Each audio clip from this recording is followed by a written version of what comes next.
While Kenyans have been preoccupied with DP William Ruto, and the way he wants to be president of Kenya by force, and the handshake manenos and all that, and all those issues, the parliamentarians did what they normally do best. They sneaked in some new legislation that is not in the best interest of Kenya. Indeed, in my view, this legislation is unconstitutional. Many parts of it are unconstitutional. I am, of course, talking about the new Computer and Cyber Crimes Bill.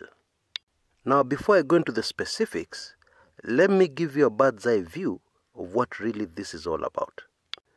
There is no way you can be half pregnant or kind of pregnant. You're either pregnant or you're not. Now, in the same way, you cannot have a constitution that gives people free speech, free expression, and then you're very busy in parliament, ensuring that people don't have that free speech, they don't have free expression. You're actually very busy passing laws that will make people scared to express themselves.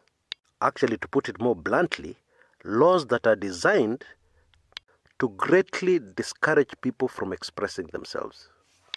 The result of this latest law now means that a Kenyan who wants to expose a legislator or a parliamentarian or somebody important, a leader, wants to expose their immorality, can easily end up going to jail for 30 years.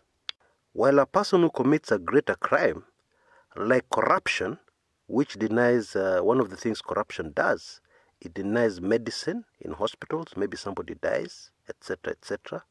A person who commits corruption or steals an election goes scot-free.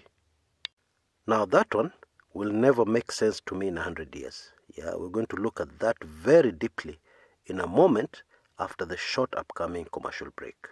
Don't go away.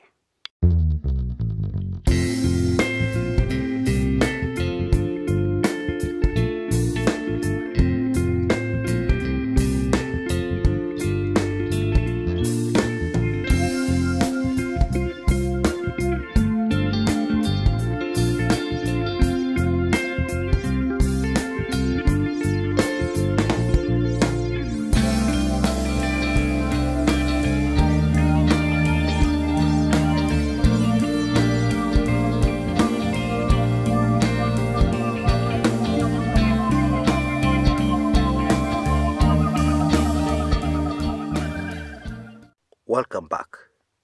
Now, everybody has nightmares. Everybody has things they really fear. The kind of things that they give you a nightmare, you wake up in the middle of the night screaming and sweating profusely. Now, to politicians in this country, that nightmare is something called social media. Social media is a politician's nightmare multiplied by perhaps 100 or perhaps even more. And that is because most of our leaders do not deserve to be leaders. Indeed, they do not deserve to lead anything, let alone a cattle dip. They don't even deserve to lead a family. If you just think about it a little deeply, you'll realize that that is a fact. The sheer rot that is amongst our leaders is something to make an ordinary Kenyan throw up. And I'm not even talking about a church pastor. I'm not talking about a righteous Kenyan. I'm not talking about a born-again Christian Kenyan. I'm just talking about an ordinary person, who has his senses, who can think. That kind of person, exposed to the rot amongst our leaders, will have no option but to throw up. Atapike vibaya sana. It is very normal with our politicians to sleep with people's wives. It is very normal with our politicians to sleep with the daughters of their colleagues in parliament. Yes, you heard me right. It is very normal for politicians to go to Koinange Street and sleep with underage children. They're children because they're not yet 18, 16, 15, 14. the younger, the better, and the sweeter. Our politicians con widows, and orphans, people who have no way of surviving, people who are poverty-stricken. Our politicians get rich on their backs. And this dirt and evil in parliament is not limited to the men, unfortunately. We have women in parliament who have no issues sleeping with the people who could be their grandchildren. And they're married. Now, let me not bore you with those gory details. The long and short of what I'm saying is that a politician who goes to parliament to do what they were sent there to do should not worry about social media. In fact, they should embrace social media because it is a way of getting the voters and the electorate to know the good work they're doing. But because there's no good work they're doing, social media horrifies them. Unajua horror movie, Nightmare on Elm Street. Wrong turn. Horror. That is social media to our politicians. And so, it is hardly surprising that when you get a bill titled Computer and Cybercrimes Bill, you will not get any legislation targeted at conmen, people who steal money from the public, people who con people out of their finances. It's not targeted at clever computer hackers who steal money from banks. No way. It's targeted at people on social media, ordinary Kenyans, who share stuff on social media. Now, the technology to doctor videos is not yet with us. Not quite. Okay? But our politicians have been quoted in the press as saying videos that have shown them in compromising situations were doctored.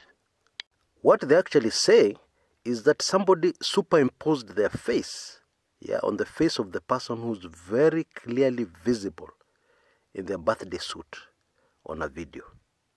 Let me remind you of one particular very painful comment, that was made some time back. After the 2007 troubles, 2007 early 2008, video footage emerged, of police shooting to death somebody who was unarmed, in Kisumu. You remember that incident? The first reaction from a government spokesman, and I quote, "That was a Rambo movie." Actually what they meant, that was a Rambo movie.